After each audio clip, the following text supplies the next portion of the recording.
Sa kwentong ito, matutunghayan natin ang kakaibang karanasan ni RD sa isang lumang bahay sa Vigan, isang bahay na puno ng kasaysayan, kababalaghan at mga lihim na magpapakilabot sa inyong mga balahibo.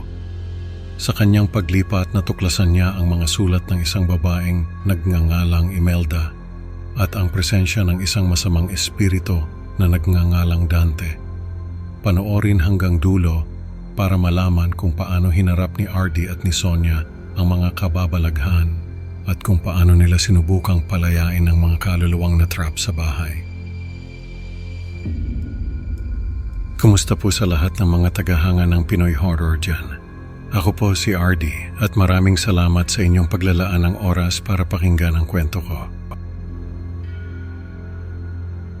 Nakatira ako ngayon sa Vigan, isang lugar na puno ng kasaysayan at mga lumang bahay. Napadpad ako dito matapos kong makuha ang isang magandang trabaho sa isang museo. Mahilig ako sa mga bagay na may kasaysayan, kaya't nang makita ko ang isang lumang bahay na binebenta, hindi ko pinalampas ang pagkakataon. Sa kabila ng mga sabi-sabi ng mga kapitbahay tungkol sa mga kababalaghan dito, pinili kong manirahan sa bahay na iyon.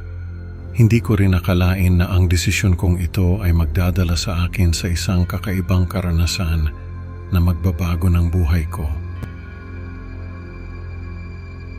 Sa isang madilim na gabi habang umuulan ng malakas, nag-record ako ng isang video. Ang huling habilin ko, ang bahay ko sa Vigan at isang malaking halaga ng pera ay ipinamamana ko kay Sonia kapalit ng isang tiyak na gawain. Sonia, alam kong hindi tayo magkadugo pero ikaw lamang ang maaasahan ko. Kailangan mong gawin ito, sabi ko habang tinitignan ng kamera. Ang bahay na ito, may mga lihim na dapat mong tuklasin. Sa aking paggalugad sa bawat sulok ng bahay, nadama ko ang malungkot na kasaysayan ng mga naunang nanirahan dito. Ang kanilang mga damdamin ay tila nakaukit sa mga dingding at sahig, at sa paglipas ng gabi, ang kanilang mga kwento ay unti-unting nagiging bahagi ng aking pagkatao.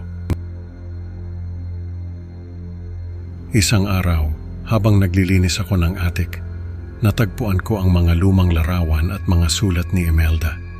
Ang mga mata niya sa mga larawan ay puno ng pag-asa at pagmamahal. Sa bawat sulat na binabasa ko, nararamdaman ko ang kanyang pagdurusa at pangungulila. Mahal kong Andres, kailan ka ba babalik? Ang isa sa mga linya na tumatak sa akin. Habang binabasa ko ang mga sulat, naririnig ko ang malumanay na boses ni Imelda sa aking isipan, para bang binibigkas niya ang mga salita sa aking harapan.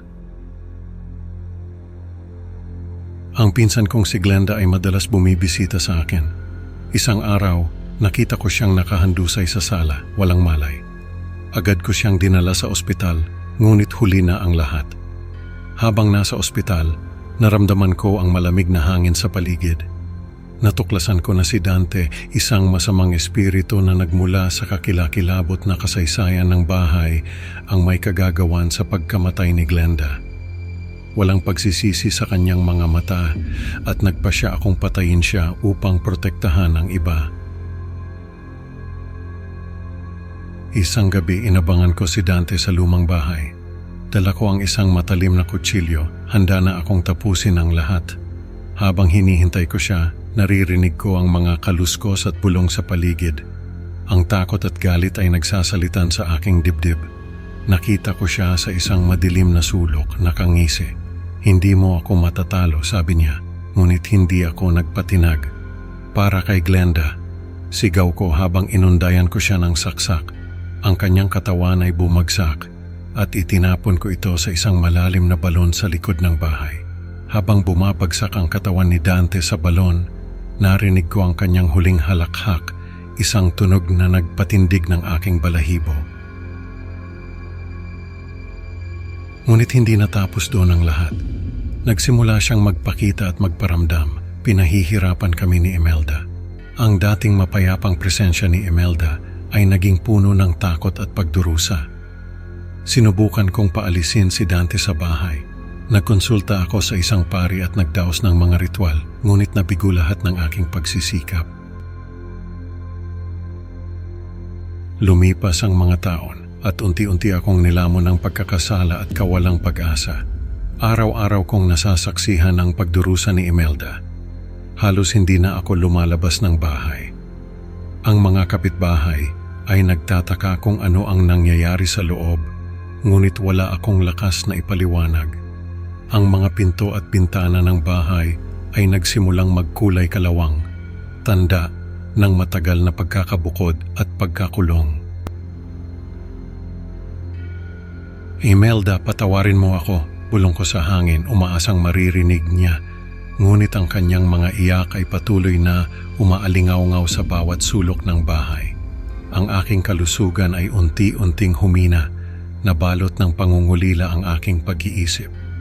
Nais ko na lamang mamatay at manatili bilang multo upang protektahan si Imelda. Nararamdaman ko ang bigat ng mga taon ng pagdurusa at pagsisisi.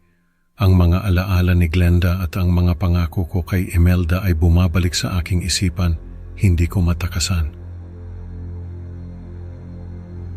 Hindi ko na kaya, sabi ko sa sarili ko habang nakatingin sa salamin. Sana matapos na ang lahat ng ito. Sa bawat gabi naririnig ko ang mga bulong ni Dante, pinapaalala niya sa akin ang aking mga pagkukulang at kasalanan. Ang bawat araw ay isang pakikibaka. Umaasa pa rin ako na isang araw, makakamit ni Imelda ang kapayapaan. Sa aking huling habilin, inutusan ko si Sonia na suriin ang lumang bahay sa Vigan. Kung naibalik na ang kapayapaan, siya ay mag-aalaga dito o ibebenta ito. Sonia, kung nagpapatuloy ang pagdurusa, kailangan mong sirain ang bahay na ito, sabi ko sa video. Palayain mo si Imelda mula sa kanyang paghihirap. Nagpahayag ako ng pasasalamat kay Sonia. Salamat sa lahat, Sonia. Ang gantimpalang pera ay para sa iyo kapag natapos mo ang gawaing ito. Ang aking huling habilin ay puno ng pag-asa na makakamit ni Imelda ang kapayapaan na matagal na niyang hinahanap. Nang dumating ako sa lumang bahay sa Vigan, agad kong naramdaman ang bigat ng presensya ni Dante. Ang hangin ay malamig at tila may kakaibang timbang na nagpaparamdam ng di nakikitang mga mata. Sa bawat hakbang ko papasok sa bahay, naririnig ko ang mga kaluskos at bulong, tanda ng mga espiritu na hindi pa matahimik. Kinilabutan ako, pero kailangan kong magpatuloy. Sa pag-iimbestiga ko, natuklasan ko ang mga lihim ng bahay at ang mga karanasan ni Artie. Bawat sulok ay may kwento, bawat pader ay may bakas ng kanilang pagdurusa. Nakita ko ang mga lumang larawan, mga sulat, at mga gamit na naglalahad ng kanilang kalungkutan at pangungulila. Naramdaman ko ang lalim ng kanilang mga alaala. Sa tulong ng isang albularyo, sinubukan naming paalisin ang masamang espiritu. Dante, lumayas ka na. Sigaw ng albularyo habang nagsusunog ng mga halamang gamot, pero hindi ito naging madali. Maraming pagsubok ang hinarap namin. Ang mga pinto ay biglang sumasara. Ang mga ilaw ay kusang namamatay, tila ang bahay mismo ay lumalaban. Sa bawat pagsubok, nararamdaman ko ang presensya ni Imelda na tila nagbibigay lakas at gabay sa akin. Sa kanyang dinakikitang paraan, sinasabi niya na huwag akong sumuko, na kailangan kong tapusin ang sinimulan ni Artie. Napagtanto ko na ang tanging paraan upang palayain si Imelda ay ang pagsira sa bahay. Wala na tayong ibang magagawa, sabi ko sa albularyo. Mabigat sa loob ko, pero alam kong ito lang ang paraan. Sa huling sandali habang sinisira namin ang bahay, narinig ko ang isang malungkot na awit ni Imelda. Paalam Sonia, salamat, bulong ni Imelda sa hangin. Naramdaman ko ang kanyang pasasalamat at ang kanyang pag-alis. Nang bumagsak ang huling pader, naramdaman ko ang isang biglang paggaan ng paligid. Tanda na nakamit na ni Imelda ang kapayapaan. Sa wakas, natapos na rin ang kanilang pagdurusa. Ang kwento ni Artie at Sonia ay nagpapaalala sa atin na ang mga lihim ng nakaraan ay maaaring magdala ng matinding kababalaghan. Maraming salamat sa pakikinig. mga ka-creepy Pinoy. Huwag kalimutang mag-like at mag-subscribe para sa mas marami pang nakakatakot na kwento. Abangan ko kayo sa susunod na upload. Hanggang sa muli, ingat kayo. Baka si Dante na ang susunod na bumisita sa inyo.